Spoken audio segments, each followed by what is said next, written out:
O deputado Marco Feliciano, ele deu um chilique, um piti, um ataque de pelanca com a senadora Soraya Tronic, que eu achei que ele fosse pedir a senha do cartão de crédito dela, como ele costumava fazer. Isso aconteceu na sessão da comissão que iria ouvir o depoimento do Anderson Torres. E a Damares Alves, ela não se aguentou quando ela viu o Anderson Torres e começou a falar, ela: "Aí, Anderson, perdão, me desculpa por eu não ter ido visitar você na prisão, eu vou aí depois te dar um abraço." Eu achei que ela fosse fazer o Anderson Torres de Jesus e fosse subir na goiabeira. E o depoimento do Anderson Torres, achando que todos nós somos tontos, falando: "Não, aquela minuta do golpe ia pro lixo." Se ia tão pro lixo, por que ela estava muito bem guardada lá no armário na casa dele, numa pasta timbrada?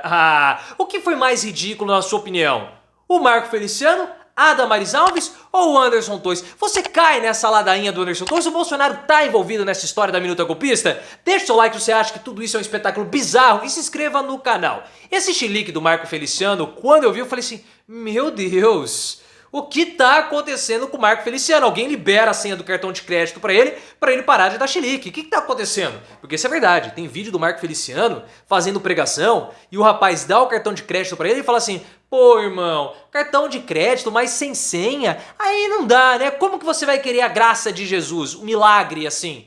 Tem vídeo dele assim, tem vídeo. Aí ele começou a atacar as esquerdas e quando ele parou, a senadora Soraya Tronic, que é de centro-direita, falou assim: "Olha, seus ataques foram muito pesados", e de fato foram. Eu tenho um filho de esquerda. E aí ele deu um tapa na mesa, deu um chilique, aquela coisa toda com aquela barbinha super feita dele, né? Eu gostava mais quando ele tinha aquele cabelinho penteado pra trás, no estilo advogado Frederic Vassef. Mas ele continua todo chilicoso, né? Ele ficou meio metrosexual, chilicoso, mas que coisa, né? Coisa feia. E aí virou todo aquela discussão dos deputados, senadores com o Marco Feliciano, algo que já é de praxe nessas comissões, que são espetáculos bizarros, como foi a Damares Alves. Não, o Anderson Torres, ele chegou lá para prestar depoimento. A Damares Alves começou a falar e ela começou: "Me desculpa, Anderson, você é um herói da segurança pública, você foi um herói como ministro da justiça." Herói? Herói como ministro da Justiça? O Anderson Torres não fez nada sobre o caso Marielle. O Anderson Torres não fez nada quando os caras fecharam as rodovias. O Anderson Torres não fez nada, na verdade ele fez, ele obstruiu as votações no segundo turno lá na Bahia. O Anderson Torres não fez nada quando os caras quiseram fazer ataques à subestação de energia. Quando houve aquela invasão à sede da Polícia Federal em Brasília. Ele não fez nada, ele é um herói. Eu acho que a Damares, ela queria dar um abraço e levar o Anderson Torres para fazer experiências na goiabeira. Não é possível. Não é possível. E também não é possível que a gente continue tendo comissões tão ridículas como nós estamos presenciando. É um espetáculo mais bizarro atrás do outro. Já passou da hora de haver punições no Conselho de Ética. Porque esse pessoal, eles fazem toda essa baderna para se beneficiarem depois de votos, porque o Abílio Brunini, o tio Chico, que é o maior aliado do Lula, o grande tumultuador bolsonarista das comissões, ele tá liderando as pesquisas para ser prefeito de Cuiabá. Isso tá acontecendo. Mas nós temos que prezar pelo decoro. Agora, falar de decoro. Primeiramente, Marco Feliciano com aquele terno vinho, Magno Malta vestido como se fosse um contraventor, sem paletó, não tem como falar de decoro.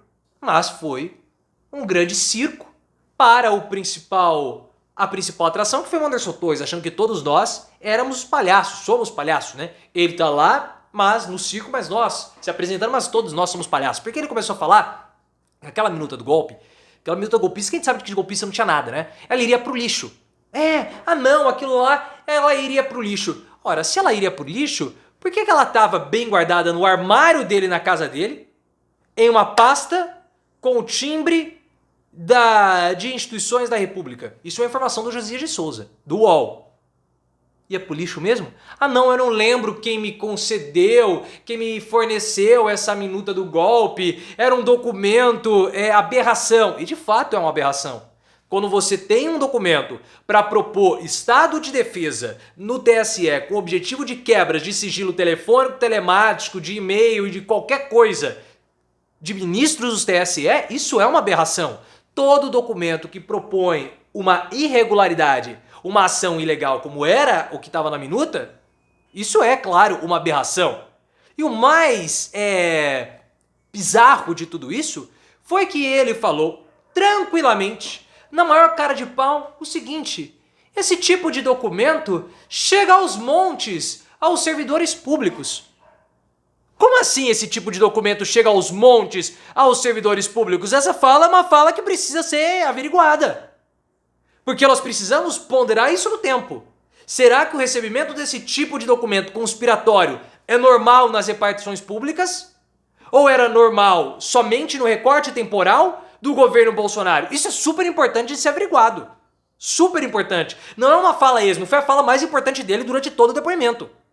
Não chegavam aos montes. Espera lá, como assim chegavam aos montes? Isso abre a interpretação, de fato, que havia no governo Bolsonaro um clima da organização totalmente voltado para ataques conspiratórios. Ué, não, chegavam aos montes. Como assim chegaram aos montes do governo Temer? Chegavam aos montes do governo Dilma? Chegam agora aos montes do governo Lula? Calma lá, explica essa história. Porque se chegam aos montes, havia todo um clima dentro do governo Bolsonaro para atacar as instituições públicas, as instituições republicanas.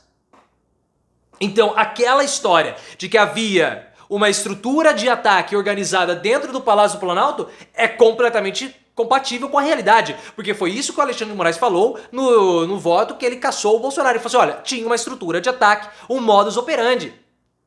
Então, o que o Anderson Torres está falando? Sim, havia. Porque as pessoas faziam esses documentos aos montes. Justamente para minar e atacar as instituições da República. E nós sabemos que havia essa estrutura de ataque porque pelo menos 3 núcleos de ataques ao TSE foram identificados. O primeiro núcleo, o Daniel Silveira, junto com o Marcos Toval, para filmar, para gravar o Alexandre de Moraes usando dispositivos da ABIN, Agência Brasileira de Inteligência. Então, dispositivos públicos iriam ser usados para atacar o Poder Judiciário, para atacar o TSE e o STF, porque Alexandre de Moraes é membro dos dois. Esse era um núcleo de ataque. Aí nós tínhamos o outro núcleo de ataque, o hacker de Araraquara, Walter Delgatti Neto, pago possivelmente com o dinheiro público vindo de Carla Zambelli, com cota parlamentar de Carla Zambelli, para invadir urnas eletrônicas, invadir sistema do Conselho Nacional de Justiça e também e-mails do Alexandre de Moraes, como ele invadiu. Isso tudo com a ciência do PL, porque o Valdemar Costa Neto e o Bolsonaro participaram da reunião, além do núcleo do Anderson Torres e também do Mauro Cid. Porque documentos exatamente ou muito parecidos com os documentos encontrados na casa do Anderson Torres foram encontrados no celular do Mauro Cid. Documentos para promover estado de defesa e quebra de sigilo do TSE. Tanto que a Polícia Federal tem a hipótese que o objetivo dos documentos encontrados no celular do Mauro Cid eram para complementar os documentos do Anderson Torres. Justamente para promover ataques ao TSE, para quebra de sigilo telefônico, telemático, bancário, enfim, tudo. Não para dar golpe. Isso é importante. A minuta chamada golpista não era uma minuta para dar golpe. O Bolsonaro, ele queria quebrar sigilos telefônicos, saber mais da comunicação de integrantes do TSE para poder falar que havia qualquer tipo de conspiração a favor dele, para dar um golpe. Não. Mas para falar que a prisão dele é uma prisão injusta. Porque o Bolsonaro está preocupado com a prisão desde 2020. Desde 2020, o Bolsonaro ficou preocupado com a prisão e busca subterfúgios para não ser preso. Esse sempre foi o objetivo de Bolsonaro com todos esses ataques. Pode ser que o Cid, pode ser que o Torres, o Doval, o Marcos Doval, o Delgatti, enfim, na cabeça deles, eles queriam dar um golpe. Mas na cabeça do Bolsonaro era para evitar a prisão. Sempre foi a fuga e o medo de ser preso. Porque Bolsonaro não quer lutar jiu-jitsu com ninguém no banheiro da prisão. Porque o grande parceiro de jiu-jitsu do Bolsonaro sempre será o Aristides. E quando ele fica ciumento, dizem que o mata-leão dele é muito mais forte.